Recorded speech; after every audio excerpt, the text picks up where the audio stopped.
KTN.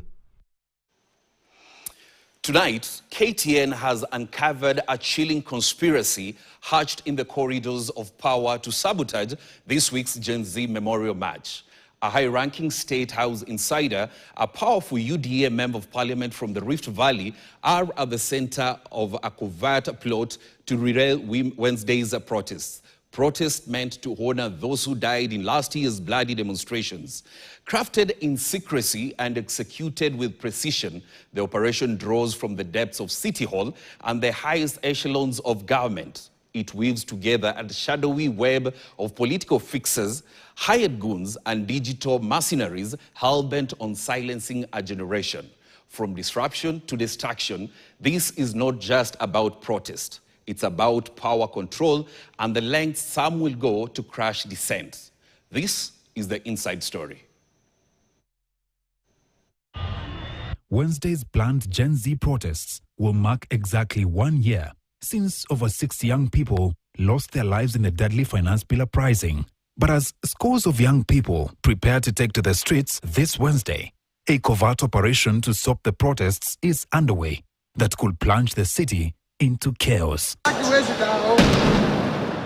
shadowy plot, backed by high-ranking officials within the ruling party and City Hall, aims to unleash violence and chaos under the guise of crowd control and protection of property.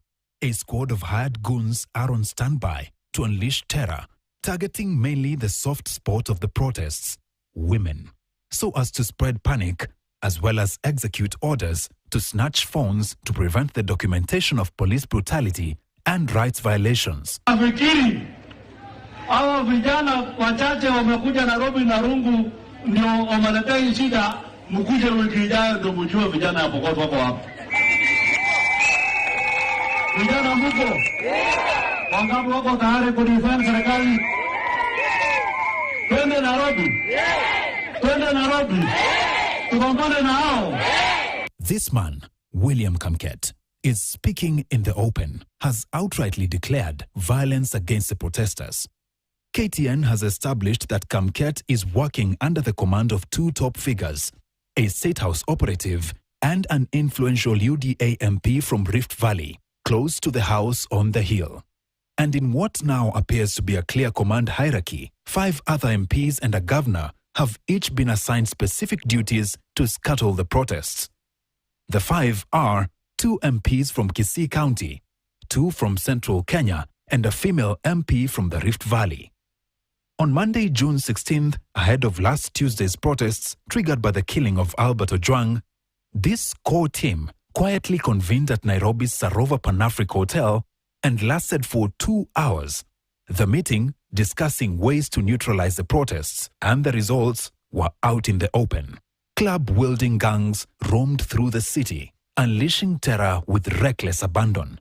In some areas, they were spotted fueling their motorcycles in the presence of police officers and chanting anti-protest songs. The grand plan that brings together senior government figures, parastatal heads, and digital propagandists aims to plant goons in key protest zones across Nairobi's CBD, arm them with clubs and other weapons, and unleash them to defenseless protesters. Thousands of wooden clubs, KTN has learned, have been transported to the city, all in uniform in design, and manufactured at a private facility in Nanyuki, reportedly owned by a local politician, and allegedly transported to the city using police vehicles. The recruitment of the attackers targets young, jobless men from Nairobi's informal settlements of Mathare, Korogocho, Kibera, Kawangware, and Kayole, promised cash and protection in exchange for silence and brute force.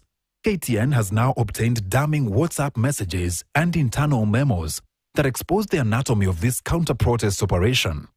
The operation is being coordinated and driven by a woman identified as Antonella Kakuko, known in political circles as simply Nella. She is a key figure in UDA's communication team, feared and revered, tasked with mobilizing millions of shillings to bankroll the mission. Her latest tweets speak of a venomous woman on a mission. Pick this one, for instance. Marehemu watarajiwa wa Wednesday is Wednesday na Occupy State House and other protected areas. Laleni salama. Hiyo haraka ya kwenda Sayuni sijui mmeitoa wapi. Lakini Waswahili husema, mtoto akililia wembe, mpe. At City Hall and running a seemingly parallel process is a lady identified as Elizabeth Waithera, popularly known as Liz, who has emerged as a central figure in last Tuesday's recruitment of goons. Some of the goons have since confessed that they had been recruited to work on behalf of Nairobi Governor Johnson Sakaja. But the governor has come guns blazing. I have never and will never sponsor violence of any kind. My entire political life has been anchored on siasa safi, which upholds human dignity, the rule of law, and the democratic rights of every Kenyan. Mchezo ya kwenda Kaongware kuchukua watoto wetu unawahami ndio waende wafanye uhalifu. Sakaja, you must stop. Wewe walikupigia kura Nairobi, upatie wale vijana ajira, sio kwamba wapatie silaha ya kuingia katika vitendo ya uhalifu. In the office of the Chief of Staff and Head of the Public Service, Felix Koskei, this lady, Karen Cherotich, popularly known as Kiki, is charged with coordination and mobilization of funds. Others coordinating the scheme include Don Kamau, a self-proclaimed ICT strategist who, on social media, has emerged as a conduit between the planners and the street-level executors. In the estates, the top coordinators include Samuel Mundia, a well-known UDA mobilizer for Kayole; Calvins Okoth, popularly known as Gaucho, who famously brands himself as the ghetto president for Makadara area; Swale Sonko for Kibera; and MCA Absalom Odhiambo, also known as Matakwe for Korogocho. The mainstream media is among top targets ahead of Wednesday's planned protests, with digital strategists having already developed smear campaigns and hashtags intended to discredit media outlets. The National Police Service, sources say, has been quietly co-opted into the plan, with past evidence of goons straddling through the city, seemingly under their protection. They have, however, since distanced themselves from the plan. And as Wednesday's protests beckon, one thing is clear. Much still hangs in the balance. What was meant to be a day of civic expression may yet again spiral into another flashpoint of chaos in the city. Arrest and prosecute!